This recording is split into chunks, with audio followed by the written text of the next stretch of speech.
Voilà, on est en pleine urgence, en pleine nuit à Lyon. Le maraude de donner la main dans le soir, c'est tous les mercredis soirs à partir de 19h, place Antonin-Poncet.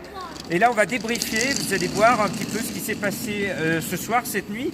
Alors, je suis avec mon chef d'équipe qu'on peut saluer parce que grâce à lui, notre petite famille albanaise Rosa, Diego et le tout petit Sébastien est à l'abri. Ça se passe bien, c'est du côté de Villefranche? Ça se passe très très bien. Je l'ai eu encore au téléphone hier. Oui.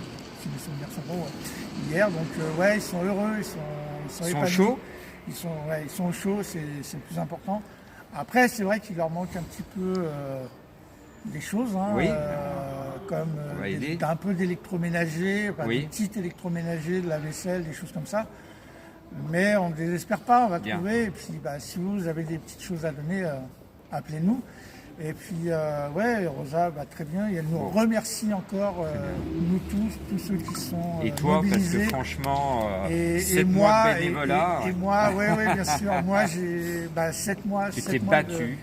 7 mois de combat avec eux et ça n'a pas été une mince affaire. Hein. Ça, Mais il est arrivé grâce à donner la main avec mon aide efficace. On s'est donné la main avec Dominique et voilà, bingo. Donc là, ils sont chez eux dans leur appartement et ils sont bien. Très bien. Tu as vu tout à l'heure en début de maraude, on a sauvé la vie d'une femme qui allait dormir à la rue. Hein. On était rue Sala et on a vu, j'étais juste en face de garé avec les couvertures qu'on était en train de descendre. Je vois quelqu'un allongé, je croyais que c'était un homme. Et puis on découvre une femme.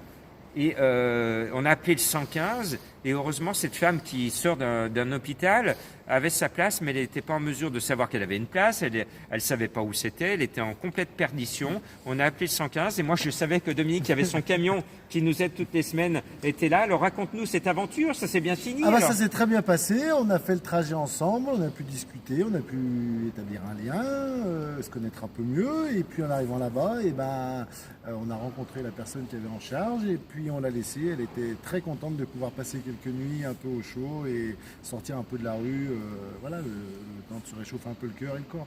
Moi, je te serre la main, tu as sauvé une vie. Non, voilà. pas que moi. Mais... Et puis après, on a pris rue Victor Hugo, on est remonté rue Victor Hugo, on a rencontré deux jeunes, dont un qui peut payer son loyer, qui était à la rue, dont une jeune femme qui a besoin d'un emploi. On a fait 2 vidéos qu'on va poster, que vous allez voir également, donc des jeunes. Il y a des jeunes qui sont avec nous autour de nous au moment de ce film et je les remercie pour leur bénévolat, pour leur action. Et oui, des jeunes sont à la rue. Des jeunes sont à la rue et pourtant c'est en volonté de travailler, d'avoir un toit. Et puis on a vu des gens en situation difficile, une femme qui est en état d'ébriété. On a croisé le SAMU social qui connaît cette dame. On a essayé de réfléchir ensemble et cette dame est dans une situation sanitaire très compliquée. Elle devrait partir en cure de désintoxication prochainement. Elle a le t-shirt de donner la main dans le soir. On a la première, parce qu'à l'issue de sa cure, elle nous appelle et qu'on trouve vraiment une solution pour cette dame dont les jours sont en danger parce que laisser cette dame à la rue, c'est très très compliqué pour une femme, surtout en situation d'ébriété. Elle est exposée à tous les dangers. Et puis on est là ce soir dans ce square à l'angle de la rue Auguste-Comte et de la rue Sala avec cette dame albanaise qui est juste derrière nous, et qu'on aide tout le temps.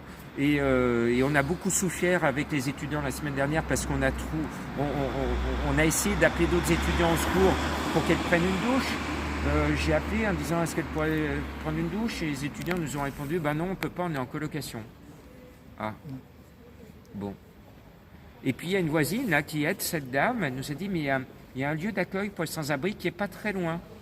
Les étudiants sont allés le voir, et on a frappé à la porte de ce lieu d'accueil, et non. Les étudiants n'ont pas eu gain de cause, ils ont été très très déçus, ils n'ont pas compris la situation, et moi non plus. Parce que quand on a un local, même si c'est complet, et quand on sait qu'à quelque part il y a une dame qui va dormir à la rue, on essaye de se dire qu'est-ce que je peux faire quand même pour qu'elle lui donner un petit coin, ne serait-ce qu'un petit coin où elle puisse se poser à l'abri simplement. On ne demande pas d'avoir un lit, mais là elle n'a pas de lit sur le square, elle n'a pas de lit. Donc de lui ouvrir un espace fermé où il fait un peu plus chaud et à l'abri des agressions, c'est lui sauver la vie. Donc réfléchissons tous ensemble ce que l'on peut faire. Voilà, c'est l'action de donner la main dans le soir. Vous pouvez nous rejoindre tous les mercredis soirs à partir de 19h, place Antonin-Poncet. On a une super équipe, 100% bénévole. Rejoignez-nous et je m'adresse aux élus. Vous voyez, on pourrait faire des choses, on pourrait sauver des vies et on pourrait occuper actuellement, avec un collectif, on l'a dit depuis le début de l'hiver, la clinique du Tonkin à Villeurbanne, qui peut accueillir pas mal de sans-abri, la clinique du Grand Large sur la couronne lyonnaise, une autre clinique vers le Vinatier, et il y a de l'espace pour les accueillir, suffit d'une vraie volonté politique. On est en période d'élection, mais non d'un chien, je l'ai dit sur l'antenne de BFM TV très récemment. Mais pourquoi nos politiques, surtout en période de campagne, ne prennent pas les bonnes décisions? Nous, on est allé à l'Élysée avec 30 mesures de solutions d'urgence, et même la solution de mettre au travail les sans-abri, et pour l'instant, rien ne bouge. Donc, mesdames et messieurs les élus et les candidats et candidates, appelez-nous au 06 11 19 07 22, donnez la main dans le soi à toutes les solutions.